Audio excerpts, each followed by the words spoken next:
तो अभी मेरे को शार्क टैंक की तरफ से मेल आया है कि मैंने जो वीडियो भेजी थी वो सिलेक्ट हो गई है एंड उन्होंने मेरे को लाइव ऑडिशन के लिए बुलाया है। I am really happy right now. आप देख सकते हैं मेल, और मैं आगे वो भी वीडियो ऐड कर देता हूँ जो मैंने उनको एज अ पिच भेजी थी कि हमारा बिजनेस क्या प्रॉब्लम सॉल्व करता है, क्या पोटेंशियल है और क्या हम आगे एक्सपेक्ट कर रहे हैं अपने बिजनेस से और क्या प्लानिंग हम अभी कर रहे हैं। तो ये वीडियो हमने भेजी थी। Hi, I am Anmol, CEO and co-founder of the Future Animations. और मैं हूँ Rohit, co-founder of the Future Animations. I am 20 years old. And I am 23.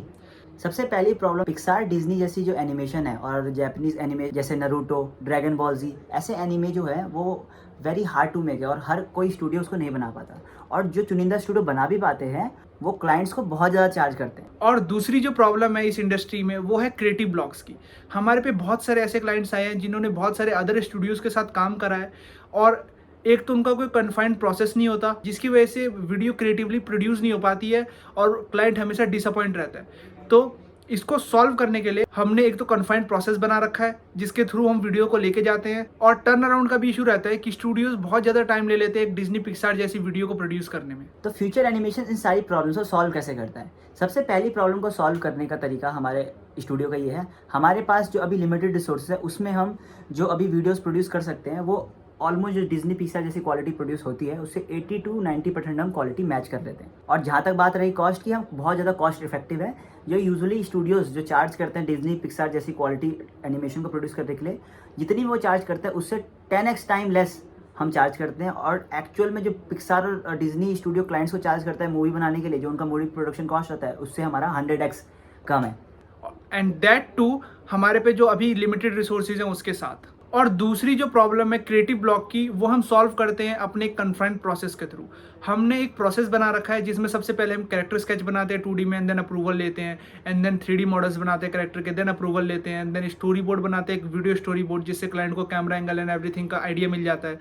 उसके बाद से हम एनिमेशन की तरफ जाते हैं। तो हम डायरेक्टली एनिमेशन नहीं बनाते, उससे पहले हम 3-4 प्रोसेस के थ्रू जाते हैं सो दैट क्लाइंट को भी टाइमली अपडेट मिले और वो टाइमली चेक कर पाए कि जिस डायरेक्शन में हम जा रहे हैं वो करेक्ट है कि नहीं है, और वो हमें टाइमली करेक्ट कर सके सो दैट हम एंड में बहुत सारे रिविजन्स बचा सकें और टर्न अराउंड टाइम भी हम तेज कर सकें। हमारी ग्लोबली एक रेपुटेशन बन चुकी है पिक्सार क्वालिटी एनिमेशन पे। अगर आप अभी भी गूगल पे पिक्सार क्वालिटी एनिमेशन सर्च करोगे तो हमारी आपको अपवर्क की प्रोफाइल देखने को मिलेगी टॉप 2 रिजल्ट्स में, और जिसमें आप जा करके देख सकते हैं हंड्रेड्स ऑफ रिव्यूज हैं क्लाइंट के जिन्होंने हमसे ये काम करवा रखे हैं। सिर्फ फ्रीलांसिंग से हमने 1.5 CR से ज़्यादा वहाँ पे पैसे कमा रखे हैं, जो कि आप वहाँ पे हमारी अर्निंग्स में जाके देख सकते हैं। एनिमेशन इंडस्ट्री 2030 तक $500 billion के मार्क से भी ऊपर पहुंच जाएगी, और आज करंट जो एनिमेशन इंडस्ट्री का जो साइज है $392 billion के अराउंड अभी स्टैंड करता है। So there is a lot of room to grow and be one of the studios that can stand beside Disney and Pixar if not above. आने वाले 2-3 सालों में हमारा ये विजन है कि along side animation service business servicing clients, हम movie, short film and web series produce करें पिक्सार क्वालिटी एनिमेशन में, एनिमे काइंड ऑफ एनिमेशन में, और वो रिलीज करें नेटफ्लिक्स एंड हॉलीवुड्स में, सो दैट हम स्ट्रीमिंग राइट्स और रॉयल्टीज से भी पैसे कमाएं। Thank you. तो इस वीडियो के थ्रू मैंने और रोहित ने जितना भी एक्सप्लेन करा उनको मेरे ख्याल से अच्छा लगा, या उनको समझ आया कि हम कैसे बिजनेस कर रहे हैं, और उसके बाद से उन्होंने हमें सेलेक्ट कर लिया। ऑल्दो एक एज फैक्टर भी था, आई थिंक मैं समझता हूँ कि we are so young and we have done 1 crore in revenue last year, so I think that is also a factor. But I don't know कि आगे क्या रहता है, ऑडिशन में कैसा जाता है।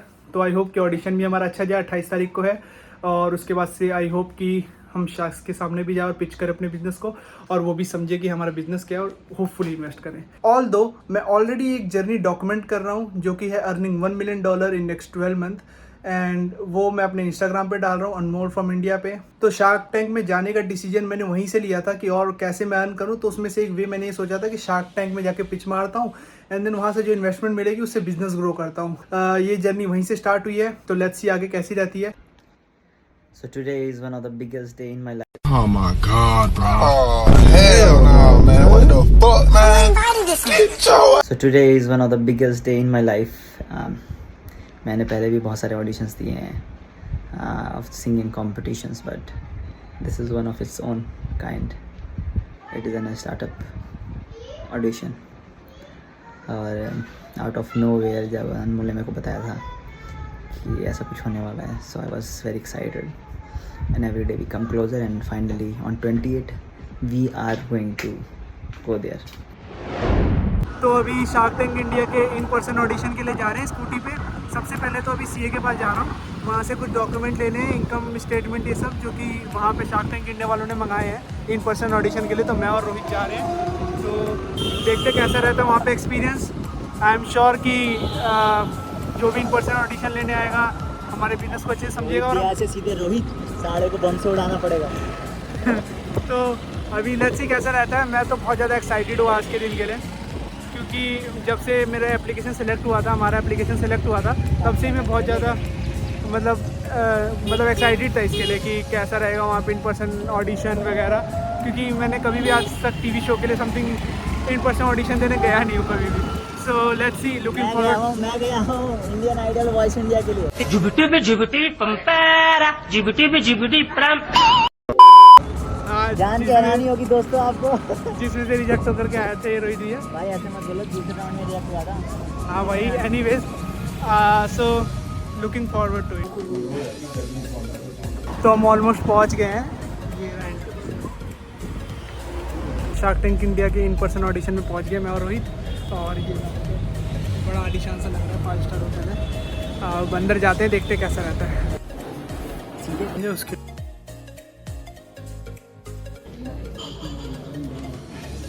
कहाँ लिखा है?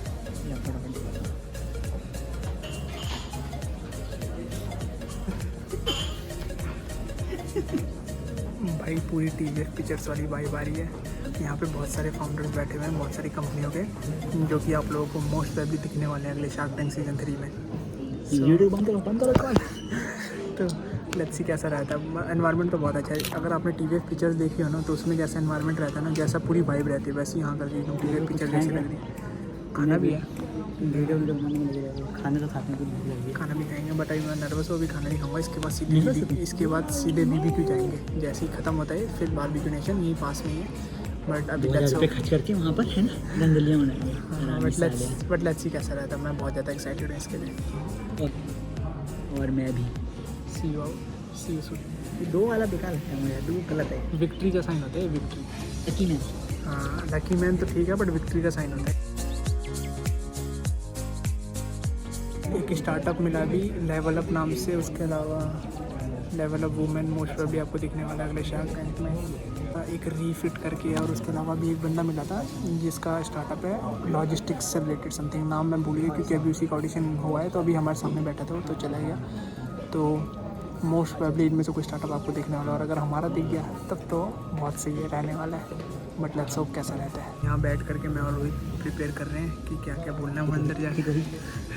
सो क्या बोलना है अंदर जा करके। तो ऑलमोस्ट हमने सारी चीज़ें डिस्कस कर ली कि वहाँ जा करके क्या क्या बोलना है। नहीं करिए, झूठ बोल रहे हैं। मतलब 90% कर लिया, बाकी 10% है। कौन करेगा? वही अभी वीडियो बनाने के बाद वही करने वाला हूँ मैं। तो बस मैं सोचा एक छोटी सी क्लिप बना लूँ। तो अभी वही देख रहे हैं, मतलब कि क्या क्या वहाँ जा करके बोलना है, क्योंकि जो मेल आया था उसमें लिखा था कि come prepared with 2 to 3 minute of demo. So let's see कैसा रहता है। डेमो तो हमने मतलब प्रिपेयर नहीं करा, बट डिस्कस करा है कि ऐसे ऐसे बोलेंगे, ये चीज़ें दिखाएंगे अपने बिज़नेस के बारे में, क्योंकि हमारे पे बिज़नेस का रेवेन्यू सब कुछ है पेपर्स में, प्रॉफिट वगैरह सब लेकर आए हैं, वो तो उनको दिखा देंगे। बता रहे शार्क टैंक हमारा। बताओ यार, 1.5 घंटे हो गए, कितना बज रहा है? 6:30 हो गए, 6:30। ऑलमोस्ट हम आए थे 5 बजे, 1.5 घंटे हो गए यार अभी तक। बताओ वैल्यू है एंटरप्रेन्योर की टाइम की, बताइए। करोड़ों का बिजनेस करने वाले हम लोग। 1.5 घंटे बिठा दिया है, बताओ कितना लाखों का नुकसान हो गया हमारा। अरे जोक सपाट, बट यार 1.5 घंटे हो गया, हमें कोई ये भी नहीं बताने आया अभी तक कि हमारा नंबर कौन सा है। बस वेट कर रहे हैं कि कोई आएगा बताएगा। जब से हमारे आसपास बंदे बैठे थे उनको आकर के बता दिया कि आपका नंबर आ गया, चल लीजिए, आपका सेकंड है, चल लीजिए। हमें अभी तक ये भी नहीं बताना है। सोच रहा हूँ पूछ के आऊँ, but let's see. Although I am not disappointed, I am excited, but excitement बढ़ती जा रही है धीरे धीरे। बस वेट कर रहा हूँ कि इतनी मतलब। एक्साइटमेंट है कि हार्ट अटैक ना आ जाए मेरे। और आपको लग रहा होगा लाइट्स क्यों चेंज हो रही है हमारे फेस पे, तो ये देखो सामने, ये सामने लाइट्स चेंज हो रही है। ये बिल्कुल शार्क्स के नेचर को रिप्रेजेंट करता है, जो पल भर में रंग बदल देते हैं। और एक इंटरेस्टिंग चीज़ ये देखिए, हमें जो ये मिला है ना बैनर टाइप, इसमें जो शार्क बना हुआ है ना, ये 500 रुपये के नोट से बना हुआ है। 2000 का नोट से नहीं बना रखा मे भी, क्योंकि 2000 का नोट बैन हो गया इसलिए। एनीवेज, मतलब डिमोनेटाइजेशन, मतलब सर्कुलेशन से हटा दिया, यानी जो भी हुआ। तो यही है। तो वेट कर रहे हैं। 8 बजे तक का टाइमिंग था, 6:30 तो यही होगा। 1.5 घंटा और बचा है। सोचा था कि घर से खाना खा के नहीं आऊँगा और सीधे जा करके बारबेक्यू में खाऊंगा, और अब भूख लगी है। एनीवेज हाँ, सैंडविच के बाद तेल इधर लिया देख थोड़ा। रहा हूँ अपने फोटो, मेरे को देखना कैमरे में चाहिए। तो एनीवेज आदत नहीं है ना उतनी ब्लॉगिंग की। सही बात है, मेरे को भी खाना। मिलते हैं आपसे शार्क मतलब टैंक मैं- जैसे खत्म होता है तो मिलते हैं आपसे जब शार्क शार्क टैंक खत्म नहीं होता ब्रो, ऑडिशन खत्म हुआ। मिलते हैं आपसे जब हमारा ऑडिशन खत्म हो जाता है तो अगर नहीं गाइस, मैं आपको बता दूं, अगर कल को मैं शार्क टैंक में नहीं दिखता हूँ इस ब्लॉग के एंड में, तो उसका रीज़न सिर्फ और सिर्फ ये आदमी ये रहेगा। आदमी अभी खुद ही आपने देखा ना अभी इक्विटी को शेयर को इक्विटी कुछ भी। तो ये ब्लॉग तो बन रहा है, ऑल दो आप लोग को इस ब्लॉग के थंबनेल में पता चल गया होगा कि हम लोग शार्क टैंक में गए नहीं गए, बट हमको अभी तक नहीं पता है, तो हम बहुत ज़्यादा नर्वस हैं। ऑल दो अगर हम नहीं गए तो फिर- इसका सिंपल रीज़न यही है। नहीं ये आदमी ये दाढ़ी वाला आदमी। बी जस्ट होपिंग कि हम जाएं, क्योंकि बहुत एक्साइटेड है, बहुत होप्स है शार्क टैंक इंडिया से। Several bad puns later. अभी शार्क टैंक इंडिया का वहाँ पे 3rd राउंड का ऑडिशन दे करके आ रहे हैं मैं और रोहित। पता है रोहित थोड़ा सा डिप्रेस लग रहा है मेरे को, बट ओवरऑल मेरी जो फीलिंग आई वो तो बहुत अच्छी आई। बाकी लेट्स सी कैसा रहता है। अभी बारबेक्यू नेशन जा रहा हूँ, वहाँ पे कुछ खाएंगे पियेंगे, देन देखते हैं कैसा रहता है। आ गए मॉल के अंदर। ऑलमोस्ट 45 मिनट्स तक चला हमारा पूरा क्या कहते हैं ऑडिशन। बहुत सारे क्वेश्चनिंग करी, कॉस्ट क्या है, कहाँ से पहला क्लाइंट मिला, मतलब कैसे जर्नी रही, उसके अंदर डिटेल में मैं बाद में बताऊंगा। बट बॉल पार्क फिगर आपको बताऊं तो यही रहा है कि हमें यही सब पूछा गया। बहुत देर तक, ऑलमोस्ट 45 मिनट्स तक पूछा गया था। सो आई एम एक्साइटेड। और हमें बोला गया कि सितंबर में अब हमें कॉल आएगा, बताएंगे कि क्या कि मतलब सितंबर में हम सिलेक्ट हुए नहीं हुए। अभी चल रहा है जुलाई, आज 28 जुलाई था, 28 जुलाई था, और अभी ये 1-1.5 महीना वेट करना पड़ेगा। Let's see. I am not sure if they will select us और नॉट, बट डेफिनेटली लाइक मैंने ट्राई करा, that's I am happy about that already. And I don't know Rohit की थोड़ा सा डिप्रेस लग रहा है क्योंकि उसका कहना है कि और अच्छा हो सकता था, एंड डेफिनेटली और अच्छा तो हो ही सकता था। बट थोड़ा सा होता है, नर्वस भी हो जाते हैं। वहाँ पे एक डायरेक्टर था बंदा और एक मतलब बंदी थी जो मतलब वो कर रही थी, पूछताछ कर रही थी सारी बिजनेस के बारे में। 2 बंदे थे, एक कैमरा लेके एक ऑडियो बता रहा था। मतलब थोड़ा सा वहाँ पे नर्वसमेंट हो रही थी, तो बीच में एक बार हम रुक भी गए थे। मैंने ये भी बोला थोड़ा सा नर्वस हूँ मैं, बट ओवरऑल मेरे हिसाब से एक्सपीरियंस सही था। और मैं 10 में से आउट ऑफ 10 मैं अपने पिच को वहाँ पे 8 रैंक दूंगा, क्योंकि थोड़ा बहुत मेरे को भी लग रहा है there was some room for improvement definitely. Rohit आपका क्या कहना है? मेरा ये कहना है, ये मुझे लगा कि थोड़ा बहुत मतलब जो नंबर्स थे उसको लेकर के मैं थोड़ा सा वरीड हूँ। बाकी ओवरऑल पिच तो वाज गुड। नंबर्स And- मतलब ना नंबर्स हम कंफ्यूज कर गए जब एकदम अचानक से उसने कंफ्यूज तो नहीं गए। एक्चुअली क्या हुआ कि प्रैक्टिस हमने उसके बारे में डिस्कस ही नहीं करा था। एक्चुअली क्या हुआ, नंबर्स जब अनमोल ने शेयर किए उनके साथ, तो मैंने इंटरव्यू नहीं किया, सो दैट ऐसा ना लगे कि लैक ऑफ कोऑर्डिनेशन है कि भाई इसको बिजनेस के बारे में पता है, इसको नहीं पता। और थोड़ा सो दैट इसीलिए क्या कहते हैं, मैंने नंबर्स में इंटरव्यू नहीं किया। बट मुझे पर्सनली लगा कि नंबर्स के बारे में थोड़ा सा और केयरफुली हमें बोलना चाहिए था। थोड़ा टाइम लेके बोलते तो ज़्यादा बेटर रहता। और थोड़े से और एक्यूरेट हो सकते थे। हाँ, थोड़े से और एक्यूरेट हो सकते, तो इसकी वजह से थोड़ा सा मेरे को लगता है कि हमने कहीं कॉन्ट्राडिक्टिंग नंबर शेयर कर दिया। Otherwise overall was good, and I think a little bit more coordination अगर होता तो और बेटर हो सकता था। बट बाकी- डेफिनेटली अगले राउंड में जो होगा, बाकी अगर अगले राउंड में तक जाते हैं सितंबर तक, हाँ सितंबर अक्टूबर तक, so we will definitely improve all this things. Definitely या because improvement is the key guys. So anyways ये था अभी तक का एक्सपीरियंस। अभी तो जा रहे हैं, बहुत भूख लगी है। 5 घंटे हमने ऑलमोस्ट वेट करा, 4 घंटे, फिर 45 मिनट का वो, और फिर 15-20 मिनट यहाँ वेगस मॉल आने में लगे। तो हमने 6-7 घंटे से खाया नहीं है कुछ, और दोपहर में सर दर्द था मेरा, तो वैसे ही नहीं खाया था मैंने। सो जा रहे हैं कुछ खाने, दिखाऊंगा आपको ताकि क्या खा रहे हैं बारबेक्यू नेशन में। तो आप सबको पता ही होगा, वहाँ जो मिलता वही खाएंगे। बट स्टिल आ गया बारबेक्यू, भीड़ ही भीड़ है।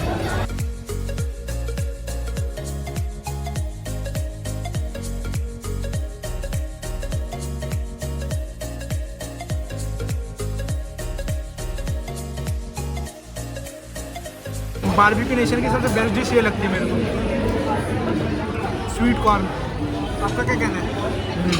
हूँ क्या कॉन्टेस्ट पता नहीं है, हूँ कर रहे हो और क्या। तीसरी बार ये सारी सीक्स ख़त्म करी है, वापस आई है। अब बहुत भूखे हैं भाई, बहुत ज़्यादा खा रहे हूँ। एनीवेज खा लिया। फीते बांधता हूँ मैं ऐसे करके। अभी बारबेक्यू नेशन में खाना खा लिया। अब सोच रहे हैं यहाँ पे जो VR जोन है गेमिंग का, उसमें खेले, क्योंकि बहुत ज़्यादा पेट फूल गया, बहुत ज़्यादा ही खा लिया। बट खाया कम हमने, क्या कहते हैं, बिजनेस जो हमने पिच दी उसको ज़्यादा लुक आफ्टर करा। एनीवेज अभी ये बंद है हमारे यहाँ। बट क्या ही कर सकते हैं हम। बंद है ब्रो, अब बंदी है। चलो ऑलमोस्ट 12 बज गए ना मैन। ऑलमोस्ट 12 हो गए। हाँ चलो सूते पीछे मान लेता हूँ। बांध दो। तो 12 बज गए, अब घर जा रहे हैं।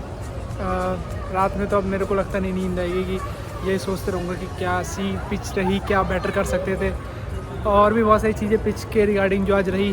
बट एनीवेज अब देखते हैं क्या रहता है। आप लोगों को तो ऑलरेडी पता ही चल गया होगा, बस मैं ही नर्वस हूँ। तो फाइनली हमारा शार्क टैंक इंडिया का ऑडिशन हो चुका है और मैं सदमे से भी उभर चुका हूँ। और मैं भी जा रहा हूँ, स्कूटी चला रहा हूँ। रात के 12 बज रहे हैं एग्जैक्ट, और रोड पूरी खाली है। अगर आप आगे देखें तो रोड पूरी खाली है।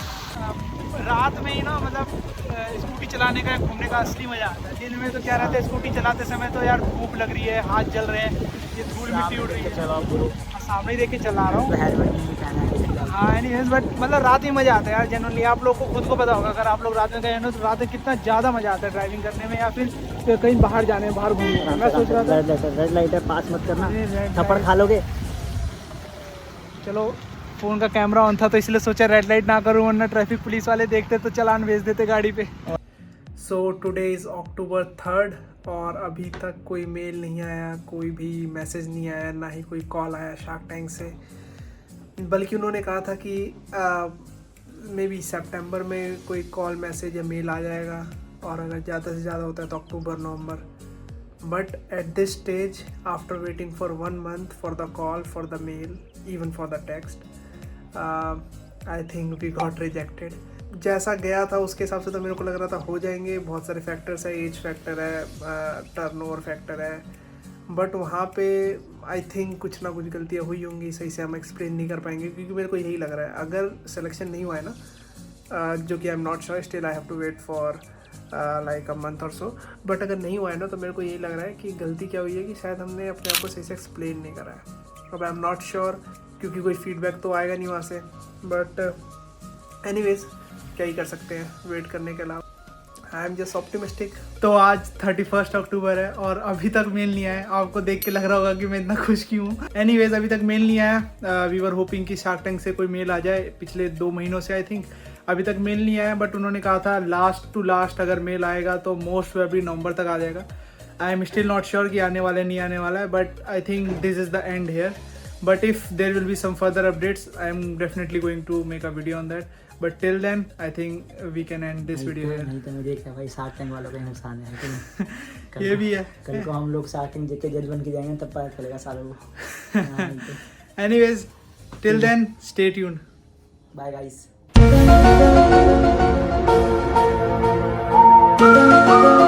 दो वाला बेकार लगता है, 2 गलत है।